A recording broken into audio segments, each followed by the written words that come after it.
सीरत मुस्तफ़ा। हज़रत उमर का इस्लाम लाना। हज़रत हमजा के इस्लाम लाने के बाद तीसरे ही दिन हज़रत उमर भी दौलत इस्लाम से माला माल हो गए। आपके मुशर्रफ इस्लाम होने के वाक़यात में बहुत सी रिवायत है।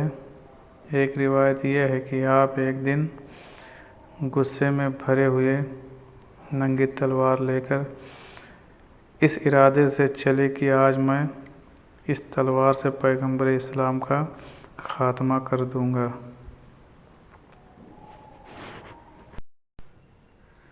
इत्तेफाक से रास्ते में हज़रत नईम बिन अब्दुल्ला कुरैशी से मुलाकात हो गई। ये मुसलमान हो चुके थे मगर हज़रत उमर को इनके इस्लाम की खबर नहीं थी। हज़रत नईम बिन अब्दुल्ला ने पूछा कि क्यों ऐ उमर, इस दोपहर की गर्मी में नंगी तलवार लेकर कहाँ चले? कहने लगे कि आज मैं बानी इस्लाम का फ़ैसला करने के लिए घर से निकल पड़ा हूँ। इन्होंने कहा कि पहले अपने घर की खबर लो। तुम्हारी बहन फातिमा बिन्ते अल खत्ताब और तुम्हारे बहनोई सईद बिन जैद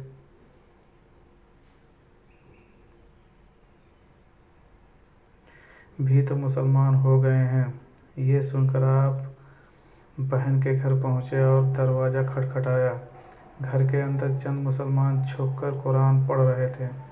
हज़रत उमर की आवाज़ सुनकर सब लोग डर गए और कुरान के औराक छोड़कर इधर उधर छुप गए।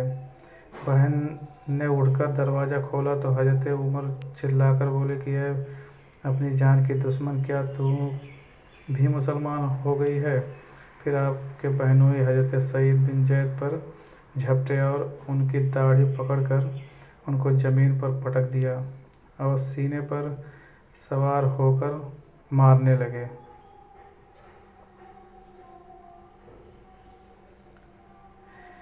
इनकी बहन हज़रत फातिमा अपने शौहर को बचाने के लिए दौड़ी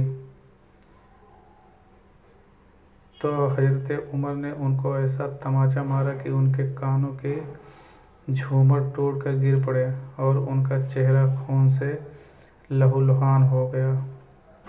बहन ने साफ साफ कह दिया कि उमर सुन लो, तुमसे जो हो सके कर लो, मगर अब इस्लाम दिल से नहीं निकल सकता। हज़रत उमर ने बहन का खून आलूदा चेहरा देखकर और उनका अज़्म इंतकाम से भरा हुआ ये जुमला सुनकर उन पर रक्त तारी हो गई और एकदम दिल नरम पड़ गया। थोड़ी देर तक खामोश खड़े रहे।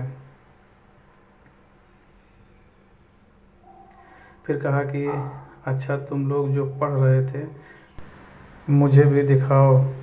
बहन ने कुरान के औराक को सामने रख दिया। उठाकर देखा तो इस आयत पर नज़र पड़ी कि इस आयत का एक एक लफ्ज़ सदाकत की तासीर का तीर बनकर दिल की गहराइयों में पेवस्त होता चला गया और जिस्म का एक एक बाल लर्जा बदअंदाम होने लगा।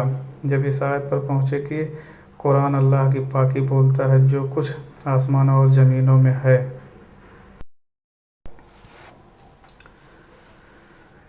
हुजूर अकरम हज़रत अकरम बिन अबू अकरम के मकान में मुकीम थे।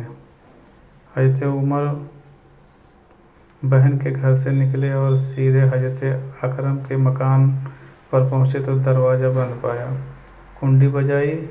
अंदर के लोगों ने दरवाजे की झरी से झांक कर देखा तो हज़रत उमर नंगी तलवार लिए खड़े थे। लोग घबराए और किसी में दरवाज़ा खोलने की हिम्मत नहीं हुई, मगर हज़रत हमजा ने बुलंद आवाज़ से फरमाया कि दरवाज़ा खोल दो और अंदर आने दो। अगर नेक नियत के साथ आया है तो उसका खैर मकदम किया जाएगा, वरना उसी की तलवार से उसकी गर्दन उड़ा दी जाएगी। हज़रत उमर ने अंदर कदम रखा तो हुजूर ने खुद आगे बढ़कर हज़रत उमर का बाजू पकड़ा और फरमाया कि ऐ खत्ताब के बेटे, तू मुसलमान हो जा। आखिर तू कब तक मुझसे लड़ता रहेगा? हज़रत उमर ने बाआवाज़ बुलंद कलमे तैयबा पढ़ा और हुजूर ने मारे खुशी के नारे तकबीर बुलंद फरमाए और तमाम हाजरीन ने जोर का नारा मारा कि मक्का की पहाड़ियाँ गूंज उठी। پھر حضرت عمر کہنے لگے کہ یا رسول اللہ، یہ چھپ چھپ کر خدا کی عبادت کرنے کے کیا معنی؟ اٹھیے، ہم کعبے میں چل کر علل اعلان خدا کی عبادت کریں گے، اور خدا کی قسم، میں کفر کی حالت میں جن مجلسوں میں بیٹھ کر اسلام کی مخالفت کرتا رہا ہوں، اب ان تمام مجلسوں میں اپنے اسلام کا اعلان کروں گا۔